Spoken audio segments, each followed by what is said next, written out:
विकास नहीं हो सकता है। गांव के विकास गांव के लोग ही निर्धारित करें। गांव नमस्कार, जय जोहार, जय सरगुजा। आप सभी का स्वागत है हमारे पेज सरगुजा इनका भर में। आज हमारे पॉडकास्ट के जो गेस्ट हैं युवा नेता हैं जिन्होंने 25 साल की उम्र में जिला पंचायत सदस्य चुनाव लड़ा, विफल रहे लेकिन हार नहीं मानी। आज हमारे साथ ऐसे गेस्ट हैं अभिषेक पावली जी। बहुत बहुत स्वागत है सर आपका। आपका भी बहुत बहुत स्वागत। तो अभिषेक जी बातचीत शुरू करें, ठीक है ना? चलो बहुत बढ़िया सर। सबसे पहले आपने कहाँ कहाँ शिक्षा प्राप्त किया इसको बताएंगे हमारे दर्शकों को सर। रामधन भाई, अपना शिक्षा प्राथमिक स्तर से हुआ। ग्राम पंचायत सेमरडी से ही मैंने प्राथमिक शिक्षा प्रारंभ किया जी। और उसके बाद मिडिल की भी पढ़ाई मैं गांव में किया। फिर उसके बाद हाई स्कूल 9वीं 10वीं कुंदी कला हायर सेकेंडरी स्कूल में। फिर अपना आगे की 11वीं 12वीं पढ़ाई करने के लिए मैं लुंड्रा गया जी। उसमें साइंस का था, साइंस विषय नहीं था। और उसके बाद पीजी कॉलेज में अपना पीजी हुआ एमएससी जूलॉजी से। जी हाँ सर, आप पढ़ाई के दौरान क्या राजनीति में इंटरेस्ट था कि नहीं था? हाँ, और पढ़ाई के दौरान ही राजनीति में इंटरेस्ट भी था और सवाल करने का भी इंटरेस्ट था। जी जी। मेरा ऐसा कुछ हमें बात बताए जो कुछ राजनीति का आपको याद हो छात्र जीवन में? छात्र जीवन की पहली राजनीति में छात्रावास लुंड्रा में था, तब हुआ। उसमें था कि जैसे छात्रावास में रहते थे, बच्चे पढ़ते थे, तो खाने का जो वो था मेन्यू, उसमें सिर्फ सुबह टाइम आपका मिलता था गोभी, शाम टाइम मिलता था भाटा। ये सप्ताह भर चलता रहा। तो फिर इसके बाद एक टीम बनाए, 2-4 लोग मिलकर हम लोग, और हम लोगों ने बीओ सर से शिकायत भी किया। क्या आप खुद गए थे क्या? हाँ, जी। उसके बाद एक लीडर के रूप में मैं ही नेतृत्व किया। अंबिकापुर में क्या? नहीं, लुंड्रा का। जी जी जी, लुंड्रा में है जी। और उसके बाद राजनीति का समझिए कि विरोध करना, सवाल उठाना चालू हो गया। यही राजनीति की पहली पड़ाव थी। जी जी। हॉस्टल टाइम में मेरा रहता है ना? हाँ, कैप्टन वगैरह। कैप्टन मैं हॉस्टल एबीवीपी में भी ज्वाइन किया। अच्छा अच्छा। हाँ, अपना छात्र जीवन में छात्र नेता के रूप में एबीवीपी के रूप में काम किया। जी जी। और एसटी हॉस्टल आदिवासी हॉस्टलों का अध्यक्ष बना था। जी। फिर उसके बाद जैसे एमएससी में पहुंचा तो मेरा पहला होता है कि हॉस्टल एक निरीक्षण के लिए रहता है, उनके मतलब अध्यक्ष चुनते हैं। जी जी। तो अध्यक्ष के रूप में भी 2 साल कार्य किया। जी जी। सर, आपने अंबिकापुर में पढ़ाई किया और छात्रावास में भी आप रहे। सर, क्या राजनीति था, क्या पद था, कैसा था? छात्रावास में रहकर मैं एबीवीपी में ज्वाइन तो था मेरा। जी। कॉलेज लाइफ में छात्र संगठन से जुड़ के छात्र नेता बना। जी। फिर उसके बाद छात्रावास में भी शुरू से ही थोड़ा सा उग्र था। जी। सवाल उठाना जानता था। जी। तो वहाँ भी अध्यक्ष का 2 साल का मेरे को दायित्व मिला। अच्छा अच्छा। जिसे आप एमएससी में थे क्या? हाँ, एमएससी में था जी। फर्स्ट ईयर और लास्ट ईयर दोनों साल में अध्यक्ष के रूप में एमएससी में रह के छात्रावास का नेतृत्व किया अध्यक्ष के रूप में। जी सर, लेकिन एक प्रश्न आता है, आप एमएससी बैकग्राउंड से हैं और राजनीति की तरफ जा रहे हैं, इसके थोड़ा बताएंगे। इसमें क्या होता है, जब आपके ऊपर जब कुछ चीजें आती हैं, आप लगता है कि मैं कुछ बदलाव करूं। मैं सभी कर रहे हैं लेकिन राजनीति के और पे क्या है, बहुत से बच्चे अपना जीवन लाना नहीं चाहते हैं या पेरेंट्स नहीं लेके आते हैं। तो इस चीज को मैं देखा, अगर हम लोग नहीं आएंगे तो ये जो छात्रावास की स्थिति है ये कैसे सुधरेगी। क्या है, अधिकारी बनना और अधिकारी बनने के बाद एक ही लाइन में काम करना। लेकिन छात्रावास जैसे हो गया, चाहे उन बच्चों का याद आता था जो बच्चे मेरे साथ पढ़ते थे, पहली से लेके 10वीं 12वीं तक पढ़े, उनकी शिक्षा स्तर में कहीं ना कहीं पीछे रह गया और मैं यहाँ तक आ गया। तो मैं सोचा कि कहीं ना कहीं अपने में कुछ अच्छा करना चाहिए। हमारे जो बच्चे किसी कारण से नहीं आ पाए, मेरे दोस्त किसी कारण से नहीं आ पाए, तो भविष्य में उनके बच्चे अच्छा शिक्षा पा सकें, इसलिए राजनीति की ओर आया। बड़े अधिकारी के लिए मैं इसलिए नहीं ट्राई किया क्योंकि मेरा शिक्षा स्तर उस टाइप से था नहीं। जो लेवल था प्राथमिक स्तर का चाहे मिडिल स्तर का, तो मैं सोचता था कि अगर स्तर अच्छा रहता तो अधिकारी लेवल की बात करते हैं। तो इस पे फिर पता चला कि नहीं, नेता होता है जो ऑलराउंडर होता है वो सभी अधिकारियों का बॉस होता है, मतलब सभी अधिकारियों पे हस्तक्षेप कर सकता है। बॉस तो नहीं कहेंगे, हस्तक्षेप कर सकता है। तो मैं सोचा क्यों ना नेता ही की और आ जाए, और इंटरेस्ट भी था, सवाल उठाना भी जानते थे। तो बस हमारे सर एक दिलीप तिवारी सर थे, उनके साथ मिलकर हम लोगों ने पीएससी के लिए छत्तीसगढ़ का पढ़ाई करवाते थे। कोई जो पीएससी का कोचिंग होता था, हम लोगों ने हॉस्टल में चालू करवाया। अब बच्चे यहीं पढ़े, क्यों खर्चा करें। दीक्षा एकेडमी जैसे था, बड़े बड़े एकेडमी उस टाइम बहुत चल रहा था। तो हमारे बच्चे गाँव से आते थे और उनको इंटरेस्ट था कि कहीं मिल जाए, तो इसके लिए। दूसरा बदलाव अपना यह था खाने पे। हम लोग अच्छा क्वांटिटी अच्छा, दाल की मात्रा अच्छा होती थी, तेल की मात्रा होती थी, मतलब सब्जियों की मात्रा बहुत अच्छा हो, जी। ऐसा व्यवस्था करते थे। तो हमारे जो सिस्टम जो था जी। वो बदलाव किए। फिर बच्चों का ये हुआ कि हम लोग बहुत बड़ा एरिया था, उस पे हम लोग सोचे कि आलू का खेती करते हैं। आलू की खेती करके बढ़िया मतलब खेती करते थे और अच्छे से आलू उगा के खाते थे। और इसके लिए भी हम लोगों ने, अपना एक दोस्त था, फिर और हॉस्टल के बच्चे थे, वो सभी मिलके इस पे काम कर रहे थे। आप युवा मोर्चा के अध्यक्ष हैं, भविष्य को लेकर क्या क्या लक्ष्य निर्धारण किए हैं सर? सबसे बड़ी बात तो यह है कि आज हमारे युवा राजनीति से दूर रहते हैं। अच्छा। हमारा उद्देश्य है कि हम उनको बताएं कि आप राजनीति का हिस्सा बनिए, आप राजनीति पार्टियों से आइए, ताकि आप अपने मांगों को, अपने समस्याओं का समाधान कर सकें और एक आने वाले समय में अपना एक राजनीतिक परिवेश बना सकें। जी। और युवा मोर्चा में आके मैं जैसे युवाओं को जोड़ना है, जैसे मैं युवा प्रभाग का भी जिला अध्यक्ष के रूप में कार्य कर चुका हूं, तो मुझे युवाओं को साथ लाने के लिए, उनके मनोबल को और मजबूत करने के लिए हर क्षेत्र में काम करना पड़ेगा, ताकि उनको मैं अधिक से अधिक ले आए हम लोग, और पार्टी का जो विश्वास है, जो नेतृत्व के लिए जो पद दिए हैं, उसमें मैं खरा उतर सकूं। महोदय, आप युवा मंडल के, युवा मोर्चा के अध्यक्ष हैं, आपकी दिनचर्या कैसी होने वाली है आपकी अब? भाई दिनचर्या तो व्यस्तता का होगा, क्योंकि ग्राम पंचायत में एक उप सरपंच का भी दायित्व निभा रहा हूँ। अच्छा। और ऊपर से मतलब माता जी के प्रतिनिधि के रूप में, मेरे माता जी अध्यक्ष हैं, तो जी। उनके साथ भी थोड़ा सा आना जाना, काम करना। और एक बहुत बड़ा दायित्व जो अभी हमारे भारतीय जनता पार्टी ने जो विश्वास जताया है, उस विश्वास पे भी खरा उतरना है। और इसमें सभी को कार्य करते में तो व्यस्तता रहेगी, लेकिन एक कहावत है ना, जो व्यस्त है वही मस्त है। जी। वही है, अपना अच्छा लगता है, अपने मन पसंद का काम मिला है और कर रहे हैं और अच्छा लगता है भाई। मेरा युवा प्रभाग में अध्यक्ष का 3 साल था, और 3 सालों में हम लोगों ने बच्चों के शिक्षा के लिए मोहल्ला क्लास भी चालू किया। अच्छा। जो सेमरडी में चलता था, मुंद्रा के बहुत से लोग गांव में चाहते थे कि ऐसा क्लास चले, बच्चों की शिक्षा से जुड़े हुए मोहल्ला क्लास चालू किए। फिर मुद्दे होते थे, छोटे छोटे मुद्दे होते थे, किसी का मतलब थाना में केस नहीं होना, आदिवासी होने के नाते, कम पढ़े लिखे नहीं थे गाँव वाले, तो उनके लिए भी हम लोग लड़ते थे कि इनका केस होना चाहिए, ये सही है, ऐसे करके।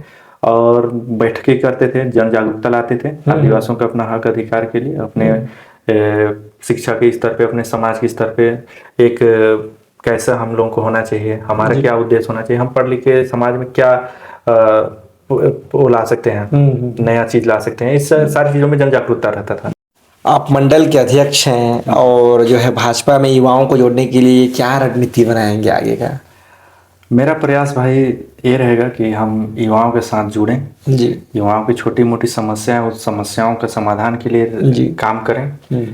और अपना पार्टी का एक कार्य होता है 1 बूथ 20 यूथ, इस यूथ पे हम लोग सोच रहे हैं कि हर बूथ से अपना ये टीम खड़ा करें और उनसे बात करें, उनके मन में जो शंकाएं हैं, उनके मन में जो भी प्रश्न होगा, उस प्रश्न को बैठ के समाधान करेंगे, उनके लिए बेहतर से बेहतर क्या कर सके, ताकि वो हमसे जुड़ेंगे, क्योंकि जब तक वो हम उनके लिए कुछ नहीं करेंगे तो हमसे क्यों जुड़ेंगे।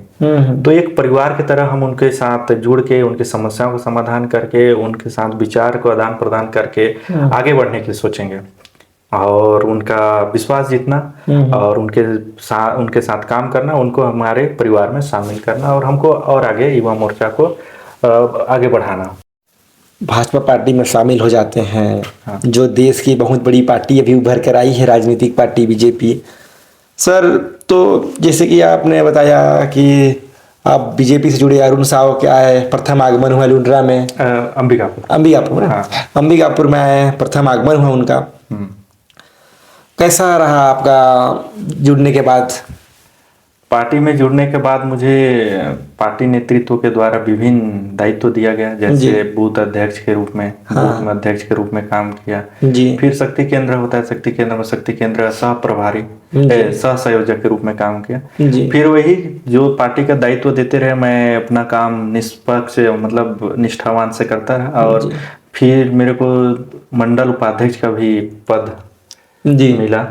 और अभी हाल ही में युवा मोर्चा अध्यक्ष के रूप में मंडल लुंड्रा का नेतृत्व करने का मेरे शीर्ष नेतृत्व ने जो विश्वास जताया है, तो उस पे मुझे खरा उतरना है और पार्टी के मंशा और पार्टी को आगे बढ़ाने के लिए कार्य करना है। जी। आपका जो लुंड्रा मंडल है, युवा मोर्चा की वर्तमान स्थिति क्या है भाजपा में? भाजपा के युवा मंडल का भी वर्तमान स्थिति ठीक ही है, जी। लेकिन मुझे लगता है कि इसे और बेहतर बनाना पड़ेगा। जी क्योंकि हमारे पास जितने युवा हैं जी। उसका 1% भी युवा हमारे साथ खड़ा नहीं हो पा रहा है। अच्छा। राजनीति से दूर भाग रहे हैं, राजनीति को सोचते हैं कि राजनीति खराब चीज़ है, जी राजनीति में नहीं आना चाहिए। क्योंकि अगर राजनीति में नहीं आएंगे तो गांव के सरपंच कैसे बनेंगे, जी। गांव के उप सरपंच कैसे बनेंगे, गांव के लिए नेतृत्व कैसे करेंगे, अपने क्षेत्र की समस्याओं के लिए कैसे करेंगे। जब तक वो आएंगे नहीं, राजनीति चीज़ों को जानेंगे कैसे। जी। और हम चाहेंगे कि हमारे क्षेत्र में जितने युवा हैं अपना भविष्य निर्धारण करें और आने वाले समय में नेतृत्व के लिए अपना नेतृत्व की क्षमता को देखें और राजनीति में आए। जी। भारतीय जनता पार्टी ऐसी पार्टी है जो कि आप काम करते रहिए वो देखते रहते हैं, और आपका जैसे काम करते रहेंगे वो आपको पद पे आगे बढ़ाते रहेंगे। लोगों की मानसिकता है कि पार्टी में हमको दायित्व नहीं मिला, हमको ये नहीं मिला, लेकिन आपको काम करना पड़ेगा। जैसे एग्जाम में आप फर्स्ट रैंक लाना है तो आपको क्वालिफाई करना पड़ता है, वैसे ही आपको यहाँ भी जो दायित्व मिलेंगे उसका निर्वहन करना पड़ेगा और आगे आना पड़ेगा। अपने आप को दिखाना पड़ेगा कि हाँ आप में है क्षमता इस पद को संभालने के लिए, और आप आएंगे और भारतीय जनता पार्टी आपको जरूर मौका देगी, ये मेरा विश्वास। क्योंकि मैं 3 सालों में भारतीय जनता पार्टी से जुड़ा और वो उनके साथ जुड़ के मैं देखा कि आज कहाँ पहुँच रहा हूँ। सर्व आदिवासी समाज युवा प्रभाग के जिलाध्यक्ष बनते हैं, कैसा रहता है जिलाध्यक्ष बनने के बाद? पहले तो आपको खुशी हुआ होगा, कैसा रहा है, थोड़ा फीलिंग बताइएगा उस टाइम का। जिलाध्यक्ष बनने के बाद तो अच्छा लगा, युवा था। हाँ। जिलाध्यक्ष बन गया, अब जिलाध्यक्ष है तो टेक लग गया। हाँ। अब हम लोग खुद को तो बताने लगे कि जिलाध्यक्ष हैं। जी। गांव में जाके बताते हैं मैं सर्ववादी समाज का युवा प्रभाग का जिलाध्यक्ष हूँ, कोई रिस्पॉन्स नहीं। अच्छा। फिर मनोबल लगा कि अरे यार कोई जानता ही नहीं है। हाँ। फिर हम लोग किसी थाना में जाते थे, मैं सर्ववादी समाज के युवा प्रभाग का जिलाध्यक्ष हूँ, हम तो जानते ही नहीं है ये क्या होता है, क्या संगठन है, कहाँ से आया, ये सब हुआ। तो अपने को ये लगा कि अब तो हमको दिखाना पड़ेगा, मतलब अपने आप को ये स्थापित करना पड़ेगा कि हाँ भाई, साबित करना पड़ेगा कि हम लोग सामाजिक संगठन है और सौराज समाज के युवा प्रभाग के जिला अध्यक्ष हूँ। इस मुहिम को देखते हुए पहले तो हम लोगों ने पहले अपना संगठन मजबूत किया, फिर उसके बाद छोटे छोटे चीजों के लिए हम लोग आवाज उठाने लगे। जैसे किसी के साथ अन्याय होता था, आदिवासियों का कुछ मांग हो जाते थे, तो ऐसे ऐसे मुद्दों पे जब काम करने लगे, जिला स्तर पे काम करने लगे, तो वहां से जब पेपर का हुआ, सोशल मीडिया पे हुए, तब लोगों को लगा कि हाँ कोई अभिषेक पावले है जो सौराज समाज का युवा प्रभाग का जिला अध्यक्ष है। तो लोग थोड़ा थोड़ा जानने लगे, फिर रिस्पॉन्स देने लगे कि हाँ समाज का नेतृत्व करने वाले युवा प्रभाग का आदिवासी एक नेता है। तब से हम लोगों ने 9 अगस्त हो गए, बहुत भीड़ करना चालू किए। फिर ऐसे छोटे छोटे चीजें, कभी कभी आपका चंगोरी में खदान वाला कुछ समस्या आ जाता था तो उस पर रोक करते थे, चक्का जाम करते थे, एसडीएम को ज्ञापन देते थे। जी। तो ऐसे करते करते अपने को स्थापित किया कि हाँ हम समाज के एक नेता हैं। जी भैया, 25 साल की आयु में जिला पंचायत सदस्य चुनाव लड़ते हैं, कैसा अनुभव रहता है 25 साल की उम्र में, बताएंगे थोड़ा सा? 25 साल की उम्र में एक ललक भी रहता है, एक जोश, युवा जोश भी रहता है। जी। हम लोग बस बैठे थे और पेपर पढ़ रहे थे। पेपर पढ़ने के बाद ये हुआ कि यार कोई पढ़ा लिखा आदमी नहीं आया, और उसके बीच चुनाव नामांकन हो रहे थे। इसी बीच अपने ग्रुप में लगा कि चुनाव आना चाहिए, अगर शुरुआत करना ही है, कुछ सुधार करने का, कुछ अपना करने का, तो चुनाव पे क्यों न डाल गए। फिर 25 साल की उम्र हुई थी और उसी समय जिला पंचायत सदस्य के चुनाव हो रहे थे, और मैं राकेश गुप्ता जी के अगेंस्ट में लड़ा, जो कांग्रेस पार्टी थे। और हम लोगों ने लगभग 19 लोगों ने फॉर्म डाला। अच्छा। हाँ, 19 लोगों के द्वारा फॉर्म डाला, और जब वापसी आया तो मात्र 4 लोग ही चुनाव में डटे। अच्छा, क्षेत्र क्रमांक क्या था भैया? 1 था, अंबिकापुर क्रमांक 1 था भैया। और उस पे एक पे बहुत बड़ा पर्सनालिटी के आदमी से लड़ना, और एक नए लड़का, ना किसी को जानते थे नहीं, लेकिन एक्सपीरियंस बहुत अच्छा रहा। और हारने के बाद मन में एक चीज आया कि इतना में कुछ नहीं होगा, इससे और मेहनत करना पड़ेगा। ये अनुभव रहा, अपना अनुभव के लिए हम लोग लड़े थे। कैसा है, कैसा होता है, अगर अंदाज रहा होगा भैया तो कितना वोट मिला रहा होगा आपको उस टाइम? कुछ अंदाजन देखा जाए तो बहुत ज्यादा मात्रा से, मतलब आंकड़ा से हम लोग हारे थे। नहीं तो कम से कम कितना वोट मिला रहा होगा आपको? क्या है, पूरे जगह का कलेक्ट नहीं कर पाए थे। अच्छा अच्छा। हाँ, बाकी कुछ जगह कलेक्ट किए थे जहाँ की अपने को 100 वोट, 105 वोट, 95 वोट ऐसे मिला था। बाकी जी। जगह का हम लोग कलेक्शन नहीं कर पाए, बहुत बड़ा क्षेत्र भी हो जाता है जी और उतना में लोग नहीं थे। लेकिन जहाँ जहाँ हम लोग दाव खेले थे, जी। जहाँ जहाँ अच्छे प्रचार किए थे, अपने लोग बनाए थे, वहाँ वहाँ का हम लोग सोचे कि यहाँ करेंगे। कौन जीता था भैया उस चुनाव में? उस चुनाव में भैया राकेश गुप्ता जी ही जीते थे, जी क्योंकि जी। कांग्रेस सत्ता भी थी। और अच्छा, उसमें भाजपा कोई पार्टी ज्वाइन किए थे कि नहीं किए थे आप? नहीं, उस टाइम पार्टी ज्वाइन नहीं हुआ था। उस टाइम मेरा पढ़ाई खत्म करने के बाद तुरंत चुनाव था, 2-3 महीना बाद चुनाव हुआ। अच्छा, हाँ। तो कोई भाजपा से भी रहे होंगे? हाँ, भाजपा से थे ना, रेमी राजवाड़े जी थे, जो जी। पर मेरे को लगता है परस कंचनपुर के हैं। अच्छा अच्छा। हाँ, आज भाजपा से जुड़े हुए हैं वो भी। हाँ हाँ। ये सब होने के बाद, जिला अध्यक्ष बनने के बाद जी लोगों को अब बताने लगे कि हम जिला अध्यक्ष हैं, मीडिया के माध्यम से या अधिकारियों के रूप से। जी। फिर सबसे बड़ा कार्यक्रम किया हम लोग, छेरता कार्यक्रम। अच्छा अच्छा। छेरता का बहुत बड़ा कार्यक्रम हुआ, जिसमें मेरे को लगता है 250 से लेकर 300-350 के बाइक रैली था। अच्छा, अपना अच्छा। चंगोरी से बाइक रैली होकर लुंड्रा तक आए और उसमें हम लोग छेरता का एक बहुत बड़ा कार्यक्रम किए। फिर ऐसे ही अनवरत चलता रहा। 9 अगस्त आते थे, बहुत से कार्यक्रम होते, अपने नेतृत्व में, अपने बच्चों, अपने मतलब सामाजिक लोगों के द्वारा, उनके सहयोग से एक टीम जो था अपना, बहुत बड़ा भी टीम है, वो सारी टीमों का सहयोग मिलता था, तो बहुत अच्छा कार्यक्रम होता था। जिसपे आप देखे होंगे, बहुत कार्यक्रम मेरे आईडी में आज भी देखेंगे। अच्छा अच्छा अच्छा। 9 अगस्त के, हाँ, मैं इंस्टा आईडी में देखा हूँ। आईडी में होगा, जी, Facebook जो सोशल है अभी। हाँ, सोशल आईडी जी। है, उसमें सब में दिखता है। जी जी। तो ये हमारे उपलब्धि थी, समाज को एक जगह लाने की उपलब्धि थी, समाज को एक त्योहार मनाने की उपलब्धि होती थी। और सबसे बड़ा चीज था कि भाईचारा, हमको भाईचारे के रूप में, हमको सभी को एक रूप में, एक डोर में बांधने का था। जी। ऐसा मतलब बोलना जाए, वो दिन संघर्ष भरे भी थे, चैलेंजेस भी थे, और जब काम करते थे तो एक सुकून भी आता था कि हमने कर लिया। जी। ऐसा सुकून वो शाम का समय ही पता चलता है, वो जो काम करता है उसको ही पता चलता है। मेरे साथ मेरा दोस्त राजू पैकरा रात दिन साथ में रहते थे। जी। और ऐसे शुभम हो गए, बहुत बहुत लोग हैं जिनको मैं याद करता हूँ कि उनके बदौलत ही आज मैं शायद यहाँ तक भी पहुंचा। जी। हाँ, उनके सहयोग से। और एक चीज और इंटरेस्टिंग बात यह था कि हम लोग को कार्यक्रम करने के लिए चंदा भी आता था। अच्छा, नहीं इंटरेस्टिंग बात है, फंडिंग कहाँ से आता था? फंडिंग वही है, अपने बात, अपने गांव वाले 5 रुपया, 10 रुपया, 50 रुपया, ऐसे लोग थे ना जो चंदा करते थे, ऐसे फंडिंग आता था। ऐसे कर करके हम लोग कार्यक्रम करते थे। तो ये बहुत ही मजेदार लगता था कि फंडिंग कैसे होगा, क्या होगा, लेकिन एक जो विश्वास लोगों का था जी। कि अपने ऊपर विश्वास करके फंडिंग करते थे, लोगों का एक जुड़ाव बनता था। हम काम करते गए, बहुत अच्छा रिस्पॉन्स भी आया, और अपने को लगा कि अपन जिस रास्ते में है, उस रास्ते का सबसे बेहतरीन रास्ता यही है, क्योंकि लोग हमारे साथ जुड़ रहे हैं, लोग हमारे साथ आ रहे हैं, हम आगे बढ़ रहे हैं। हम किसी काम में फेल हो गए तो उससे दिक्कत नहीं है, लेकिन हमारे साथ हमारे हर कार्यक्रम सफल कार्यक्रम रहा। आप जितने भी कार्यक्रम देखिएगा, हमारा कार्यक्रम एकदम सफल रहा, लोग आए, लोगों का भीड़ जमा रहा, बहुत अच्छा कार्यक्रम। हाँ। 25 वर्ष की आयु में आप चुनाव में विफल होते हैं, इसके बाद आपका क्या प्लानिंग रहता है आगे का, क्या विजन रहता है आगे? विजन भैया मेरा एक तो सपना तो था जी। राजनीति में आके कुछ नया करना, जी। और हम लोगों ने पहला दाव भी खेल चुका। हाँ। निश्चित रूप से हार मिली, लेकिन मनोबल में अनुभव था। जी। और इसके बाद जैसे चुनाव लड़ने के बाद मेरे समाज वाले मेरे को पहचाने कि कोई अभिषेक पावले नाम का है, जो राकेश गुप्ता जी से एक बहुत बड़ा नेता के साथ चुनाव लड़ा।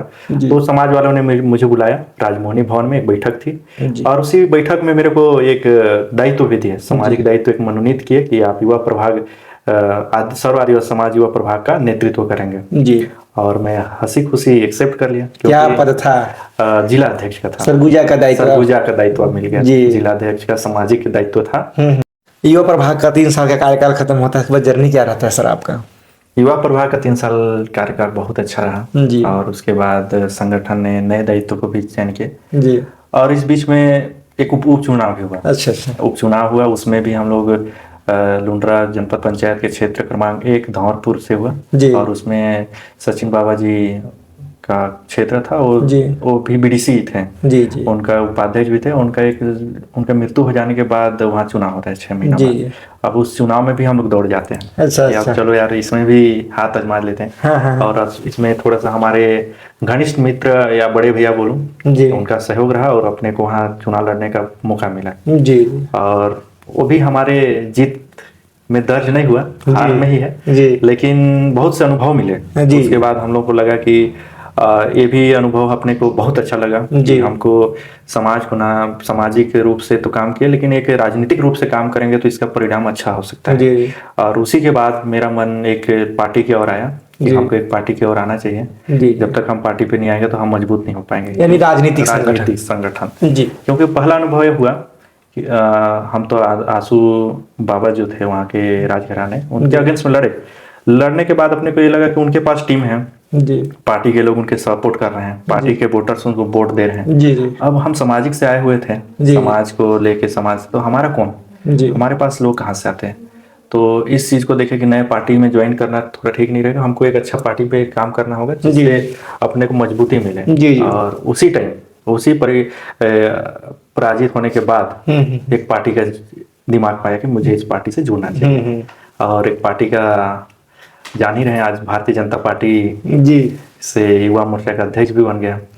और ये हम लोग का ज्वाइन हुआ 8 नवंबर को 2022-23 यही समथिंग है, जब सामान्य अरुण साव जी प्रदेश अध्यक्ष थे। उनका पहला प्रथम आगमन लुंड्रा में था, तो उसी टाइम हम लोग 250 लोगों के साथ पार्टी ज्वाइन किया था। अच्छा। एक बहुत दिलचस्प कहानी वो भी। लोगों ने भरोसा जताया, सभी ने बोला हमारा नेता जिधर जाएगा हम उधर ही जाएंगे। और हम मेरे साथ 250 बच्चे आए और 250 बच्चों के द्वारा हम लोग के साथ पार्टी ज्वाइन किया। भाजपा को ही क्यों चुने सर आप? भाजपा के नेता जो थे वो जमीनी स्तर नेता थे, जिसको हम आराम से बात कर सकते थे, जिनसे हमें जुड़ने में वो नहीं लगता था, परेशानी नहीं होती थी। और क्योंकि मैं 2 बार कांग्रेस के विपक्ष में चुनाव लड़ चुका था, मुझे उधर जाना संभव नहीं लगा। वो अपने घर का जो बैकग्राउंड है, सभी भाजपा से जुड़े हुए व्यक्ति हैं, भाजपा समर्थित व्यक्ति हैं, तो मैं अलग जाता तो फिर परिवार से भी थोड़ा सा दिक्कत होती। तो इस उम्मीद को कि उनको भी तकलीफ ना हो, और मुझे जहाँ अच्छा लगता है उस पार्टी से ज्वाइन करना है। और छात्र नेता में भी मैं एबीवीपी अखिल भारतीय दौर से ही आप परिषद से जुड़ा रहा, तो मुझे बीजेपी से ही ज्यादा लगा होता। भारतीय जनता पार्टी से जुड़ने का एक अलग ही मजा आया। गांव के उप सरपंच हैं, अभी आपने बताया। क्या क्या रहता है सरपंच का काम पंचायत में? उप सरपंच का काम भैया ये है कि सरपंच जी से मिलकर चलना, सरपंच जी के मार्गदर्शन, पंचों का गांव का साथ, गांव के समस्याओं को सुनना और उसके हिसाब से एक निर्णय लेना कि हमको वास्तव में किस पे बजट को करना चाहिए और किन किन क्या क्या जरूरत है। जैसे अभी आप जाइएगा तो शाम तो हो गया है, कहीं कहीं आपको स्ट्रीट लाइट भी दिख जाएंगे। और आप शायद सुबह आए थे तो यहाँ आने से पहले आप स्कूल को भी भ्रमण कर रहे थे कि एक युवा नेता है, उप सरपंच है, तो आप पहले तो पूरा जगह देखे, तो स्कूल भी देखे होंगे, उसका रख रखाव या पोताई भी उसका ठीक हुआ है। अभी हम लोग उसमें शौचालय का भी कुछ कर रहे हैं कि अच्छा व्यवस्थित शौचालय बन जाए। और इसमें मुर्मीकरण हुआ है, सीसी रोड होगा। आप 2 साल बाद जब आइएगा हमारे इस क्षेत्र में या हमारे इस गांव में, तो बहुत से बदलाव आपको दिखेंगे। आज जो दिखे वो आने वाले समय में बहुत अच्छा, मतलब एक मॉडल के रूप में हम लोग इसको कर रहे हैं। युवा उप सरपंच है सिमरटी के, वेतन कितना रहता है भैया? उप सरपंच का या पंच का कहिए 500 मानदेय रहता है। अच्छा। मंथली भैया, वो भी हर महीना नहीं आता है, वो 3 महीना 6 महीना में आता है। 3 महीना 6 महीना के अंतराल में आता है एक ही बार। 500 रुपए का वेतन रहता है, लेकिन जब सरपंच का चुनाव आता है तो बड़ा मगजमारी रहता है। कैसे में भैया? वो क्या बताऊं उसके मगजमारी का। पैसा, हमारे गांव का एक गांव है, गांव पारा है जी, उसमें हम लोग जब चुनाव के लिए आए, बीडीसी का चुनाव है चाहे सरपंच जी का चुनाव हो, उस पर हम लोग बैठक किए। कोरवा समाज का एक पारा है जिसमें मेरे को लगता है 200 से 250 लोग वोटर्स रहते हैं। उनके बीच हम लोग रखे कि आपको पैसा चाहिए कि विकास चाहिए। तो लोग बोले कि हमको भैया विकास चाहिए। विकास में क्या चाहिए? सड़क चाहिए, लाइट चाहिए, पानी चाहिए, हमारा अच्छा शिक्षा हो, ऐसा विकास। तो उसी दिन हम लोगों को लोग सरपंच, उप सरपंच या बीडीसी के रूप में चुन दिए और सभी ने समर्थन किए कि आज के बाद हम चुनाव में अभिषेक पावले को सरपंच उप सरपंच बनाएंगे और उनकी माता को बीडीसी का। और उसी में हमारे बीच हमारे चाची श्यामा पावले हैं जो भानु प्रताप जी उसका प्रतिनिधि हैं, सरपंच प्रतिनिधि। आप मिले होंगे चाहे बात तो एक बार चुन दिया और विकास के लिए वोट पड़ा। उस टाइम हम लोगों को पैसा की जरूरत नहीं है, ना पैसा मांगे नहीं, और हम लोग खर्चा भी नहीं किए और बहुत सस्ता में चुनाव लड़े। इसलिए मगजमारी का तो पता नहीं, लोग तो बोलते हैं बहुत खर्चा हो जाता है, लेकिन हम लोगों को जो विश्वास दिखा है जी और वो अपने विश्वास पे खरे उतरे, और अपना दायित्व बनता है कि हम लोग उनके लिए सड़क का व्यवस्था कर रहे हैं, पानी की व्यवस्था कर रहे हैं, बहुत बेहतरीन होगा। आने वाले समय में कभी दिन रहेगा तो मैं आपको निश्चित रूप से दिखाऊंगा। इस साल इस महीना में तो मेरे को लगता है चालू भी हो जाएगा, सीसी रोड बन जाएगा, उनका फाइनल हो जाएगा वो, और स्ट्रीट लाइट सब लग गया है। वेब सीरीज देखे हैं पंचायत, हाँ जो फुलेरा गांव से है ना? हाँ, बहुत अच्छा है, बहुत अच्छा है, इंटरेस्टिंग है। इंटरेस्टिंग है। क्या सरपंच, उप सरपंच, सचिव और पंचों में कॉम्बिनेशन जमना कितना जरूरी रहता है? बहुत जरूरत है भैया जी। अगर आज मैं एग्जाम्पल के रूप में देखूं तो अपना सेमरडी है जी जिसमें सरपंच जी का, उप सरपंच जी का, पंच का और लोगों का जो एक कॉम्बिनेशन जमा है, तब हम लोग निर्माण कर पा रहे हैं, तब हम लोग गांव का विकास कर पा रहे हैं। क्योंकि आपको जब तक एक सामंजस्य स्थापित नहीं कर पाएंगे ना तो विकास नहीं कर पाएंगे। अगर सरपंच जी के द्वारा या सरपंच जी के मोहल्ले में कुछ काम करना है तो बाकी लोग बोलेंगे नहीं सरपंच जी अपने ही मोहल्ले में काम कर रहे हैं, तो ये चीज क्या आता है ना, तो काम करने में भी अच्छा नहीं आता, विवादित होते जाते हैं। लेकिन एक कॉम्बिनेशन लेके चल रहे हैं कि एक पारा को पहले बनाएंगे, फिर उसके बाद दूसरे को बनाएंगे, फिर तीसरे को बनाएंगे। पहला काम हम पानी का व्यवस्था करेंगे, दूसरा काम सड़क का व्यवस्था करेंगे या बाथरूम की व्यवस्था में, या मतलब मुर्मीकरण पहले इस रोड को बनाएंगे। तो एक कॉम्बिनेशन जब हम लोग के बीच में आया तो सभी ने सहमति जताई कि भैया आप लोग जो बोल रहे हैं ठीक बोल रहे हैं, हमको विकास चाहिए, अच्छा चाहिए, आप आपके ऊपर है, आपको बनाए हैं, आप करिए। तो निश्चित रूप से हम लोगों को काम करने में बहुत अच्छा लग रहा है और विकास कार्यों में भी अच्छा हो रहा है कि हमको आने वाले समय में खेल ग्राउंड भी मिल जाएगा, बहुत अच्छा रोड भी मिल जाएंगे, मतलब पूरा बच्चों के लिए प्ले ग्राउंड टाइप का बन रहा है। ये सारी चीजें हम लोग की कार्य योजना में बनी हुई है और निश्चित रूप से इस पे किसी का दबाव नहीं है, एक कॉम्बिनेशन है तब बना पा रहे हैं। और मैं चाहूंगा कि हर पंचायत में जब तक कॉम्बिनेशन नहीं बनेंगे, जब तक पढ़े लिखे लोग नहीं आएंगे, तब तक किसी भी गाँव का विकास नहीं हो सकता। गाँव के विकास गांव के लोग ही निर्धारित करेंगे, गांव के युवा ही निर्धारित करेंगे। हाँ। आज के हमारे साथ पॉडकास्ट में जुड़ने के लिए सरगुजा खबर के साथ बहुत बहुत धन्यवाद भैया, आपका अपने बहुमूल्य समय दिया हम लोगों को। अभिषेक पावले भैया बहुत बहुत धन्यवाद आपका भी बहुत बहुत धन्यवाद। आप लोगों ने भी आज अपने मतलब संघर्ष के उस दिनों से लेकर आज तक हम युवा मोर्चा के अध्यक्ष बनने तक का तो सफर आप अपने सवालों में रखे, ये बहुत ही इंटरेस्टिंग था और मजेदार था। उन दिनों को जब याद करता हूँ तो लगता है कभी डर भी लगता था, लेकिन आज करके यहाँ आ गए तो लगता है कि यार हम लोगों ने कर लिया। और आगे प्रयास रहेगा, हमारे भारतीय जनता पार्टी के जो विश्वास है, जो उम्मीद करके बनाए हैं, उन सारी चीजों के हम खरे उतरूं और अपना प्रयास रहेगा कि वहाँ को अधिक से अधिक जोड़ के भारतीय जनता पार्टी को और मजबूत बनाऊं। बहुत बहुत धन्यवाद। जय जवाहर, जय सरगुजा। बहुत बहुत धन्यवाद, जय हिंद।